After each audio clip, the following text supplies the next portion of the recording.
So I'm going to talk about the new Xbox bundle. I'm going to review Metal Gear Solid 4 multiplayer and Killzone 2 multiplayer. I really don't give a fuck about single player, and I'll never talk about single player. So here's the new pick of what you will get in the Xbox bundle. Okay, so you get for $300, you get the Xbox 360 Elite 120 gig hard drive.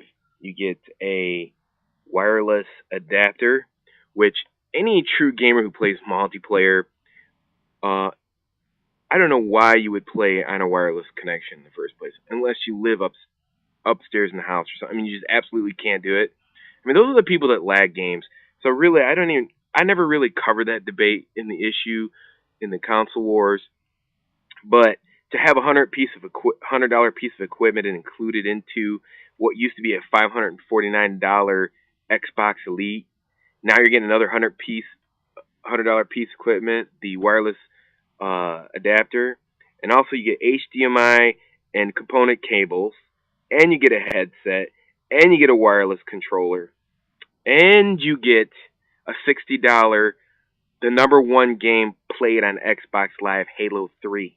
So in all essence, they're giving you the Xbox Elite combination, what I just mentioned, the Xbox Elite, the wireless adapter, the wireless controller, the Xbox game, the HD cables, the headset.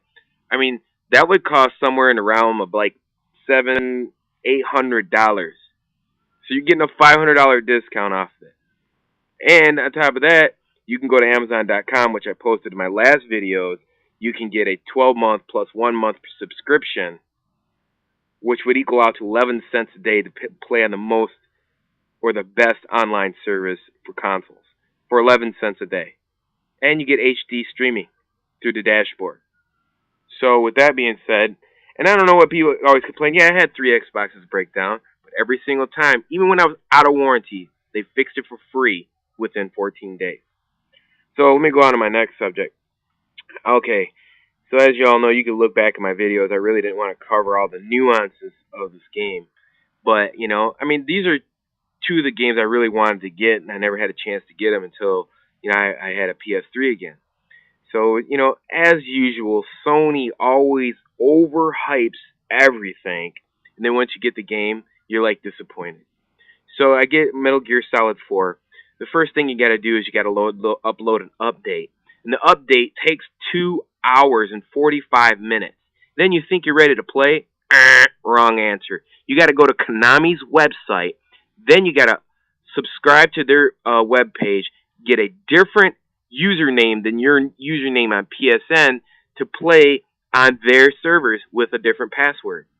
So then once you get into a game, it's basically anybody can make their own type of game, and it's third-person shooter, and it's really a slow-moving, constricting game. If you ever played not Gears of War, but Graw, it's more of a stealthy, moving game.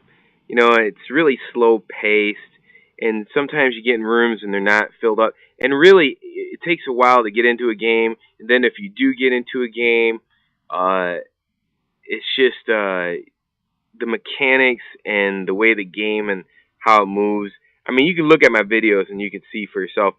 I'm not really a third-person shooter, but there was so much hype behind this game that, it basically, I went and got the game, to see what the hype was about.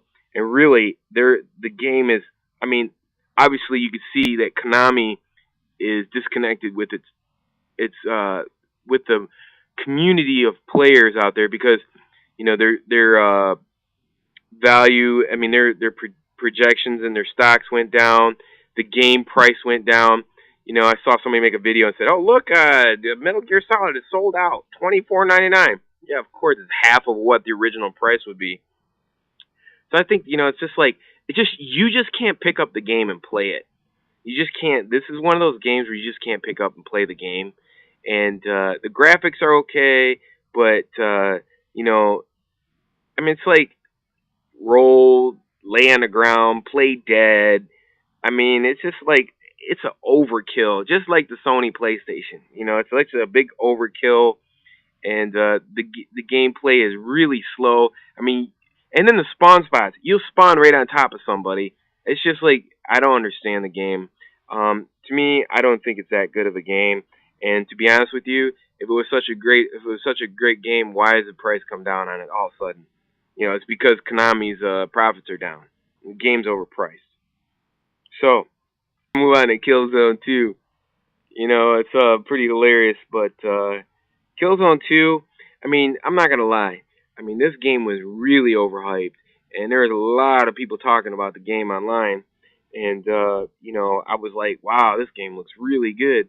So, you know, I went out and, you know, this is another game that I got with Metal Gear Solid 4. Now, they had a little update. You had to upload that. See, Sony is notorious for that, and so is the PlayStation. Their updates, you know, you got to upload them, and then upload them again, and then you get in, and so forth. But the things that, I mean, I'm going to tell you, the one good thing about Killzone 2 is the maps. The maps are great. I mean, that Arnville or that one with the atomic explosion and the dust coming down, and it's got all red clouds and shit. That's a badass map. That's my favorite, and you really don't see too many people playing that one. But when you first start out, the game's really fun. I mean, as far as when you first start out in rank, it's a fun game. I mean, it's got a great fun factor. But then, if you're a true multiplayer gamer, here's the things. This is what starts. This is what's bad about Killzone 2. I'm gonna start with the number one thing. This is the number one thing on my list. The number one thing that's wrong with Killzone 2 is the when you put the sensitivity up and the gun sways from left to right. I mean, there is like a lag sway. I mean, when you turn in Call of Duty 4 or any other first-person shooter game, you turn, that's the direction you turn. It's instantaneous. But in this game, it's so slow that when you see a guy and you want to turn to kill him, forget it. So that's a real hindrance when you want to kill somebody and you got to jump on them. I mean, it lags behind on your turning skills. The other thing that I don't like is the fact that, you know, if you're a true multiplayer gamer, why do people get to make their own lobbies to blow up their rank and their stats? I mean, you can make up any room you want and then go into it and boost up all the stats you want. How is that relevant to a true gamer? I mean, that's the difference in the experience that, you know, between Xbox Live and PSN. Is that Xbox Live and the developers in the US, they understand that, and they wouldn't let something like that happen. I mean, to me, you know, you make your own room. I mean, that should be a player match game. You shouldn't get ranked for making up your own room. I see these rooms like 20-minute, 200,000 K or 30-minute. So then once you rank up, and this is the part that is the worst part, then because people can make up their own rooms and do whatever they want, I mean, it's just a free-for-all. And really, you should only be going through rotated maps and rank up through that way.